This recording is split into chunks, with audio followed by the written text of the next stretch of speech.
ബിനോയ് വിശ്വം ഇപ്പോൾ സംസാരിക്കുകയാണ് ആ വിഷയത്തിൽ അദ്ദേഹത്തിന്റെ വാക്കുകൾ. വെട്ടിമാറ്റിയ RSS ശക്തികൾക്കറിയാമോ ആ വാക്കിന്റെ അർത്ഥം എന്താണെന്ന്? അതിനർത്ഥം സ്ഥിരമായി താമസിക്കുന്നവർ എന്നാണ്. സ്ഥിരമായി താമസിക്കുന്നവർ അവരെയാണ് മതം നോക്കി, ജാതി നോക്കി, പാവമണം നോക്കിയിട്ട് ബീഹാറിൽ വെട്ടിമാറ്റിയത്. മുസ്ലിമാണെങ്കിൽ വെട്ടിമാറ്റും, ബീഹാറിൽ ക്രിസ്ത്യനാണെങ്കിലും വെട്ടിമാറ്റും. ഇവിടെ വെട്ടിമാറ്റില്ല, തൃശ്ശൂരിൽ വെട്ടിമാറ്റില്ല. ആദിവാസികളോട് വെട്ടിമാറ്റും, ദളിതനാണെങ്കിൽ വെട്ടിമാറ്റും. അങ്ങനെ വെട്ടി മാറ്റിയിട്ടാണ് ബീഹാറിൽ മാത്രം ഇതിനോടകം 65 ലക്ഷം വോട്ടർമാരെ അവർ പുറത്തേക്ക് വെട്ടി എറിഞ്ഞത് വോട്ടർ പട്ടികയിൽ നിന്ന്. അംബേദ്കറെ BJP അവഹേളിച്ചിരിക്കുകയാണ്. ഓക്കെ, CPI സംസ്ഥാന സെക്രട്ടറി ബിനോയ് വിശ്വം മാധ്യമങ്ങളോട് സംസാരിക്കുന്നത്. വിഷ്ണു സുരേഷ് തുടരുന്നു. വിഷ്ണു, അപ്പോൾ നമ്മൾ പറഞ്ഞു വന്നത് ഈ പറയുന്ന 50 വയസ്സുള്ള അച്ഛന് 62 വയസ്സുള്ള മകനുണ്ടാവുന്ന വിസ്മയ സാഹചര്യത്തെ പറ്റിയാണ്.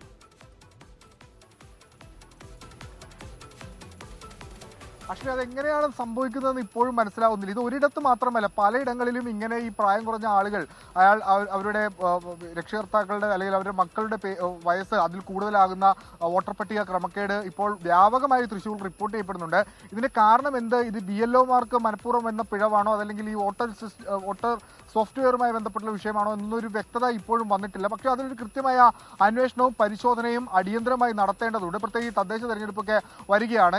ഈ സമാനം ലോക്സഭാ തെരഞ്ഞെടുപ്പിൽ ആവർത്തിച്ച ഈ സംഭവങ്ങളൊക്കെ തദ്ദേശ തെരഞ്ഞെടുപ്പിലും സ്വാഭാവികമായി ആവർത്തിക്കപ്പെടാം. അതുകൊണ്ട് അതിനു മുമ്പ് ഇത് ക്ലിയർ ചെയ്ത് പോയില്ല എങ്കിൽ നമ്മൾ ലോകത്തെ ഏറ്റവും പ്രധാനപ്പെട്ട ജനാധിപത്യ ശക്തി എന്നൊക്കെ വിശ്വസിക്കുന്ന ഇന്ത്യയിൽ ഇത്തരത്തിലുള്ള ക്രമക്കേടുകൾ കടന്നുകൂടുകയും ജനാധിപത്യ തെരഞ്ഞെടുപ്പുകൾ തന്നെ ചോദ്യം ചെയ്യപ്പെടുന്ന നിലയിലേക്ക് കാര്യങ്ങൾ പോകും. അതുകൊണ്ട് അതിനൊരു നിയമസാധ്യത ഉണ്ടോ എന്ന് പരിശോധിക്കുകയാണ് ഇടത് വലത് മുന്നണികൾ. അത് കോടതിയിലേക്ക് എത്തിക്കഴിഞ്ഞാൽ മാത്രമാണ് ഒരു സ്വകാര്യമായ അന്വേഷണമൊക്കെ ഈ വിഷയത്തിൽ നടക്കാനുള്ള സാധ്യതയുള്ളൂ. അപ്പോൾ ആ നിലപാടിലേക്ക് അല്ലെങ്കിൽ അത്തരം ഇടപെടലിലേക്ക് പോവുകയാണ്. ഇപ്പോൾ തെരഞ്ഞെടുപ്പ് കമ്മീഷനും കളക്ടർക്കൊക്കെ പരാതി നൽകിയിട്ടുണ്ടെങ്കിൽ പോലും അവർക്കൊക്കെ ഇതുമായി ബന്ധപ്പെട്ടുള്ള അന്വേഷണം നടത്തുന്നതിൽ സ്വാഭാവികമായും പരിമിതികൾ ഉണ്ടാകും. അതിനപ്പുറത്തേക്ക് ജുഡീഷ്യറിയുടെ ഒരു ഇടപെടൽ ഉണ്ടായാൽ മാത്രമേ ഈ കാര്യത്തിൽ ഒരു വ്യക്തത വരികയുള്ളൂ. അല്ലെങ്കിൽ ഇതിന്റെ എന്താണ് ഇങ്ങനെ സംഭവിക്കാനുള്ള, അല്ലെങ്കിൽ മനഃപൂർവ്വം ആരെങ്കിലും ചെയ്തതാണോ, അതല്ല എങ്കിൽ ഏതെങ്കിലും തരത്തിലുള്ള ടെക്നിക്കൽ എററാണോ എന്ന കാര്യത്തിൽ ഒരു വ്യക്തത വരണമെങ്കിൽ ഒരു സ്വതന്ത്രമായ അന്വേഷണം ഇതിൽ വേണം. അതിനുള്ള ശ്രമത്തിലാണ് മുന്നണികൾ. അതിന് വേണ്ട എല്ലാ പരിശ്രമങ്ങളും അവരുടെ ഭാഗത്തുണ്ട്. പ്രത്യേകിച്ച് കൂടുതൽ ഇത്തരത്തിലുള്ള ക്രമക്കേടുകൾ കണ്ടെത്തി അത് നിയമത്തിന് മുൻപിൽ കൊണ്ടുവരാനുള്ള ശ്രമത്തിലാണ് ഇപ്പോൾ മുന്നണികൾ സ്വീകരിക്കുന്നത്. പക്ഷേ BJP ആകട്ടെ ഇതെല്ലാം ഞങ്ങൾക്ക് ലഭിച്ച വോട്ടുകളാണ്, ഞങ്ങൾക്ക് ലഭിച്ച സ്വീകാര്യതയിൽ അസൂയമുണ്ട്, കോൺഗ്രസും LDFും ഒക്കെ കൊണ്ടുവരുന്നു എന്നുള്ള ഒരു വിചിത്രവാദം പറഞ്ഞ് ഇതിനെ പ്രതിരോധിക്കുകയാണ്. ഹാഷ്മി, പ്രതിരോധം എത്രത്തോളം സാധ്യമാകുമെന്നറിയില്ല. കാര്യം സംസാരിക്കാൻ തെളിവുകൾ പുറത്തേക്ക് വരികയാണ്. ഇപ്പോൾ 62 വയസ്സുള്ള മകന് 52 വയസ്സുള്ള അച്ഛൻ്റെ സ്ഥാനത്ത് ഈ പറയുന്ന BJP പ്രാദേശിക നേതാവിൻ്റെ പേരെങ്കിലും ഉണ്ടല്ലോ. ബീഹാറിൽ SIR കഴിഞ്ഞ വോട്ടർ പട്ടികയിൽ അച്ഛൻ്റെ പേരിൻ്റെ സ്ഥാനത്ത് പഞ്ചോഷന്മാർക്കും കുത്തുങ്കോമയൊക്കെയാണ്. അതിനേക്കാൾ എന്തുകൊണ്ട് നല്ലതാണ് കേട്ടോ ഈ പറയുന്ന പേര്.